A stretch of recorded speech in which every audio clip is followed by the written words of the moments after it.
Good afternoon, lifters, non-lifters, and obnoxious brutes forum members. This is the third weekly question and answer session. Questions, as usual, were taken from a thread I posted on the forum this morning. As usual, also, we have a mixture of highly suspicious questions and some really good questions. Today, though, I had some good questions and suspicious questions from some of the same people. So let's just get to it. I have questions from John V73, Ace Corona, Mustard Tiger 17, LA Hipster, and Steffo 99, and one more, Average Kenneth. But Average Kenneth just had one highly suspicious question, which, yeah, we'll see about that. All right, starting off, John V73. Some of these questions are from last week. They were actually posted during the video. These are John V's questions. They were posted as I was recording the last video, so I didn't get to them last week. How do I feel about Mario Miami being back? He's just a goof. He's just a clown. I really don't have anything to say about him. For whatever reason, he doesn't like me. He follows me around. So it's hard for me to really like him back very much, since he just randomly kind of comes after me and attacks me. So whatever. Will I join bodybuilding.com if it comes back? Yeah, probably. I was a member there from February the 18th of 2002 until they shut down. And here I am still posting with you dorks. So probably. What are my best lift numbers? Now keep in mind, this is when I was a lot bigger.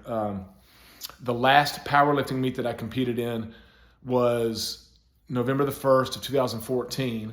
And I think I weighed in at 338 pounds. So, as the kids on the internet like to say, mass moves mass, right? So it doesn't count. Doesn't count if you're fat. But my best lifts at the time, that was my best meet. I lifted 1,500 pounds raw was the total. I squatted 560 that day. I bench pressed 370 that day. And I deadlifted 570 that day for 1,500 total. Other notable lifts that I did back then, I front squatted 435 one time. That was a pretty good PR for me. I trap bar deadlifted 665. The thing about the trap bar, when you're as fat as I was, when you're doing a straight bar deadlift, the bar is kind of too far out in front of you because you're too fat. Your belly sticks out too far. With a trap bar, with your hands being neutral, you can lift significantly more weight. So anyway, being able to deadlift 570 to being able to deadlift 665 with a trap bar, it's a significant difference. More recently, my best lifts just aren't that impressive, so it's really not even worth talking about. But I think I've maybe benched 225 for a set of 5 recently. I only weigh 194 pounds today. So, and even the other day I benched 225 for maybe a set of 3, something like that. Just not particularly impressive. Moving on. Mustard Tiger 17 asks about his lower back. He says it's weak, and what can he do besides deadlifts to strengthen his lower back? I don't know if you can see this beside my belt squat over here, but I have a back raise machine to the right, if you're seeing this the way that I am, to the right of the American flag, right behind that plate. It's a tool that's usually thought of maybe as being like a hamstring exercise, even though it's called a back raise. But there's a couple of different ways to use that tool for different parts of your body. I use it primarily as a hamstring tool, but to alter it to use for your low back would actually be a pretty simple fix. What I do is I set the pads to where they're well below my hips, and when I'm performing the exercise, I go all the way down to where literally my head is, kind of grazing the floor. And at the bottom, so I keep my feet on the floor too, or at least my toes are basically on the floor, and my heels are on the foot plate behind me. And that way, I'm basically performing like a straight V, my body going straight down. And as long as you have that pad below your hips, you're really stretching out your hamstrings and your glutes, and probably even your calves to some degree too. If you set that pad higher, first off, let me say this. Let's say you have it set lower for your hamstrings, and you only are probably performing the bottom half of a back raise, really hitting hamstrings hard, really hitting glutes hard. If you do the top half of that movement, let's say your body is all the way down and you come about halfway up to where you're roughly parallel with the floor. You're really mostly hamstrings and glutes. If you go all the way up to where you're basically, parallel with the wall behind you or in front of you, then you're hitting some low back from here to here. So if you perform just a full range of motion, you'll get hamstrings and glutes at the bottom, low back towards the top. But another tweak that really just kind of focuses the whole lift on your low back would be to move that pad up to where it's roughly at the hip. You'll have to experiment a little bit, but because I don't do this very often myself. Matter of fact, I almost never do it. But if you move that pad up to where it's in the hip joint or maybe even a little bit higher, then you're really doing more low back than you are, because you're kind of folding your low back over the pad and then bringing it back up. So that's probably the main exercise that I would do. If you don't want to do deadlifts of any kind, if you don't want to do Romanian deadlifts variations or stiff-legged deadlift variations or straight off the floor, just regular deadlift variations, that back raise machine can help out a lot. And I'm sure if you go to a regular gym, I only have the one real piece of equipment here specifically for that. You might be able to find they have machines and stuff that you could do with a pad behind you, and you're kind of leaning back rather than kind of going down and back up. Anyway, that's probably what I would do. Moving on to LA Hipster 1. He has interesting questions every week, so thank you, LA Hipster 1. Do I have any regrets? He says he doesn't trust people who say that they don't have any regrets. He says that he tells his nephew to take chances and to tell the truth, be a simple person who tells the truth. I'll be honest with you, I am one of those people who says I don't have regrets. And I think there's two things at play here. The first thing is that I'm happy with how my life turned out. If I was in a position where, let's say I was homeless, I see homeless people on the way to and from work every day, which is why that popped into my head. But if I was homeless, or if I was in some situation where I was unhappy and lonely and I didn't have a wife or kids, or I didn't have a job that felt at least fulfilling to me in some way, then maybe I'd look back and go, man, here I am, I'm 45 years old, and I just don't have anything. So I really wish I had, say, gone to college, or I really wish I had taken that chance and done X, Y, Z. So everything I've done has led me to here. And I think that's what you're hearing people say when they say they don't have any regrets. The things that I've done wrong have led, even hopefully I've done more good than bad.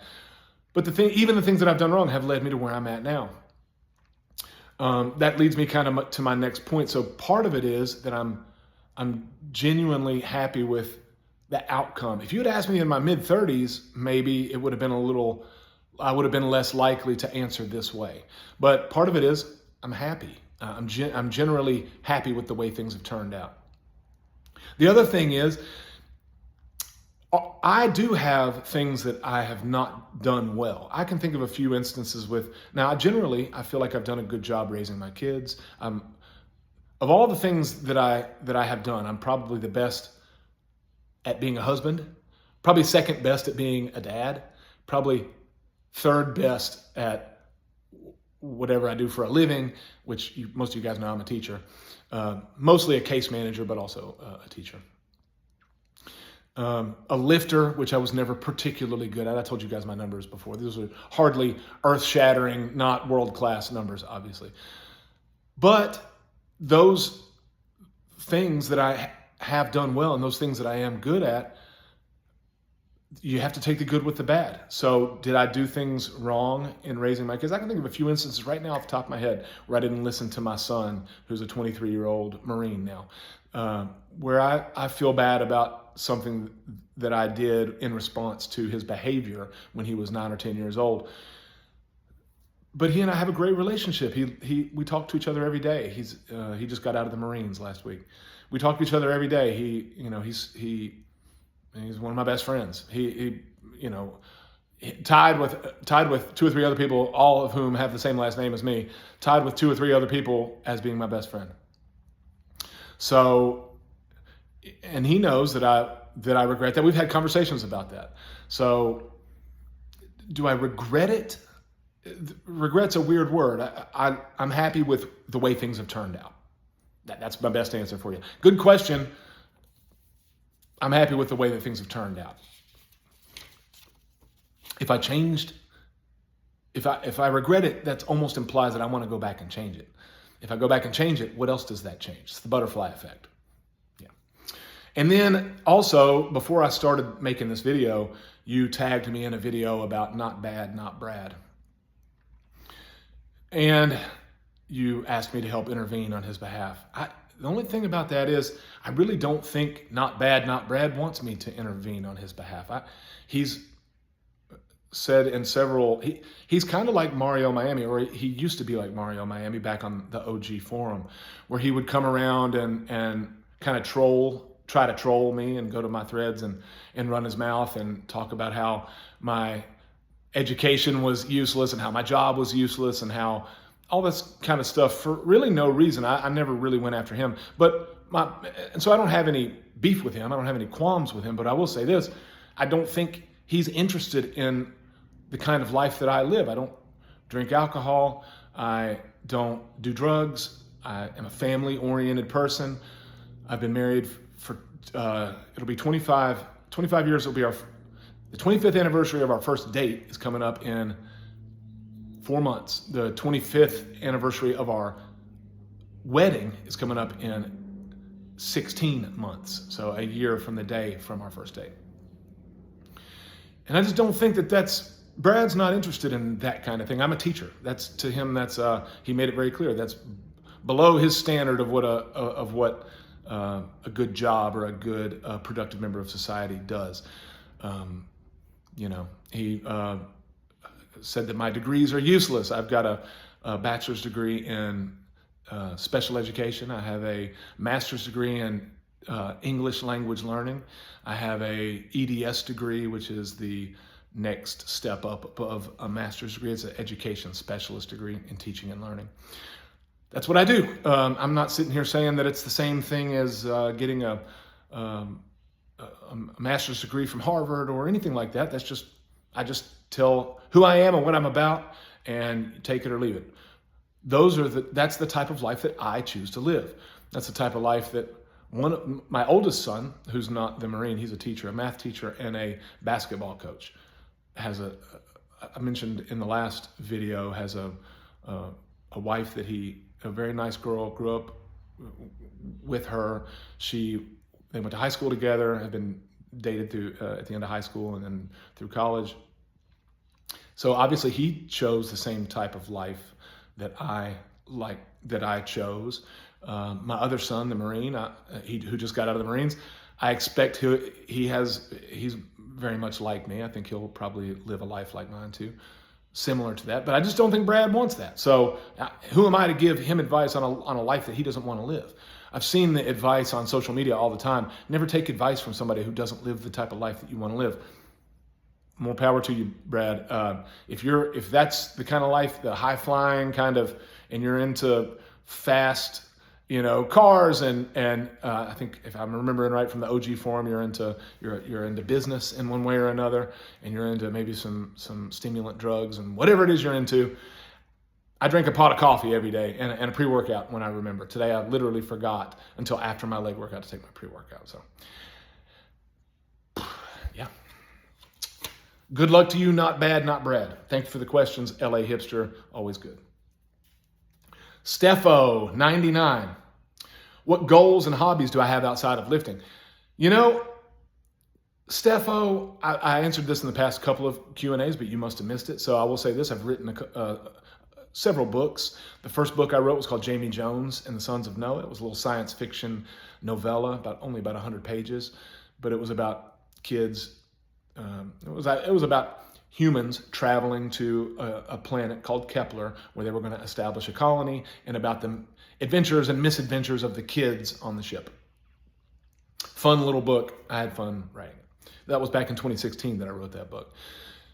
Everybody on the MISC read it. Well, I don't know about everybody, but it was a big thread, and a lot of people read it and liked it and whatever. Most recent one I wrote was called Beat Last Week. It was I wrote the most of it back in 2021. Recently, I published that book after making a few updates to it with some updates on some training systems that I've experimented with and worked with some people on in the past couple of years. But anyway, you can find my books anywhere. You can find it at barnesandnoble.com, places like that. So that's, I guess you could say, writing as a hobby. Goals, I told you about my education. I've finished the EDS degree. I stopped short of writing a dissertation and getting a EDD, Doctor of Education degree. I might still do that. It's not currently a goal. I fizzled out after the EDS and didn't pursue that any further. At the time, I was teaching every day at a public K through 12, and then I was teaching college at night, several nights a week. And it was just I was kind of reaching burnout. And now at this point, I'm kind of happy to go to work every day, come home, lift weights, spend some time with my wife. My kids are grown up now. If they want to come over and work out with me, which they do, they live in the same town as I do. They'll come work out with me sometimes. Yeah, man, that's my life. I'm pretty happy with it at this point. Does my wife lift weights? She doesn't lift weights. We just went through a 3-year cancer ordeal with her. There was a period of time where we weren't sure if she was going to make it there. In the beginning, we just didn't know. It was a very serious and it was a very difficult 3-year period, very traumatic. I don't have a lot of trauma in my life. People talk about, I work in education, so we hear about ACEs all the time. So adverse traumatic events, adverse childhood experiences, whatever. I don't have a lot of that. This was really a traumatic event for me. When you spend 20 plus years with a partner in life, with a teammate, with a wife that you're truly compatible with, which I am, I'm truly compatible with my wife, then it's very difficult to, really, that was the first time I think at our age, mid 40s, early 40s at the time, that we grappled with the idea that we're going to die. And it's not out of the question that it could happen sooner than later. And that was terrifying and all that.